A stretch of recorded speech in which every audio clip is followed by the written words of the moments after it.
Times of இந்தியாவில் ஒரு times of இந்தியாவுடைய யூடியூப் பக்கத்தில் தான் இருக்குது, நீங்கள் போனால் கூட பார்க்கலாம். அந்த ஹாஸ்டேஜஸ், அந்த பணைய கைதிகளை விடுதலை பண்ணுறாங்க.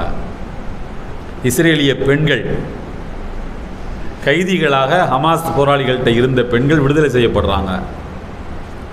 வெளியில் வந்தவங்க அவ்வளோ முகமலர்ச்சியோடு ஏதோ கல்யாணம் வீட்டுக்கு போகிற மாதிரி அழகாக வர்றாங்க. பல ஃப்ரிட்ஜிலேருந்து எடுத்த தக்காளி பழம் மாதிரி இருக்கா, வெளியில் வர்றாங்க 4-5 பெண்கள், அவ்வளோ அழகாக இருக்காங்க.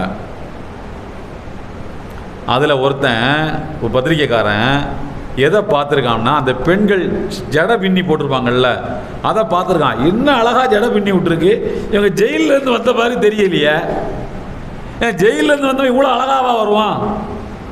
அதில் 1 வருஷமாக ஜெயிலில் இருந்தவன் இவ்வளோ அழகாக வருவானா? அவ்வளோ தரமான சாப்பாடு கொடுத்துருக்காங்க கைதிகளுக்கு, அவ்வளோ தரமான மருந்து வகைகள் கொடுத்துருக்காங்க, அவ்வளோ தரமான தங்கும் இடத்துல தங்க வச்சுருக்காங்க, கொசுக்கடி இல்லாத இடத்துல. வரும்போது அவங்களுக்கு அன்பளிப்புகள்லாம் கிஃப்ட் பாக்ஸ்லாம் கொடுத்து அனுப்பியிருக்காங்க. இத்தனைக்கும் அவர்கள் எந்த பூமியிலே வாழ்ந்து கொண்டு இதை செய்தார்கள் என்றால், ஒழுங்கான சாப்பாடு கிடைக்காத ஊரில். அப்படி தானே, போர்க்களம் தானே, காஞ்ச ரொட்டி தானே சாப்பிட்டாங்க. இவங்களுக்கு எப்படி நல்ல சாப்பாடு கொடுத்தாங்க? போர்க்களம் தானே, ட்ரைனேஜ் கிடையாத, போர்க்களம் தானே, குடி தண்ணி கிடையாத. எங்கிருந்து இவங்க இதெல்லாம் இவங்களுக்கு கொடுத்தாங்க? இவங்க எதை சாப்பிட்டாங்க?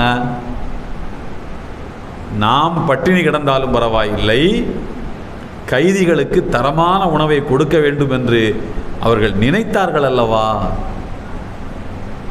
வரலாற்றில் இதுக்கு முன்னாடி இதே மாதிரி ஒரு சம்பவத்தை நீங்கள் பார்ப்பதாக இருந்தால், பத்ரு போர் நடைபெற்று முடிந்த நேரத்தில் சஹாபாக்கள் இப்படி செஞ்ச மாதிரி மட்டும்தான் வரலாறு இருக்குது. எனக்கு தெரிஞ்சு சஹாபாக்களுக்கு அடுத்தபடியாக 1400 வருஷம் கழித்து பாலஸ்தீன் முஸ்லீம்கள் தான் இவ்வளவு கண்ணியமாக நடந்திருக்காங்க எதிரிகள்கிட்ட.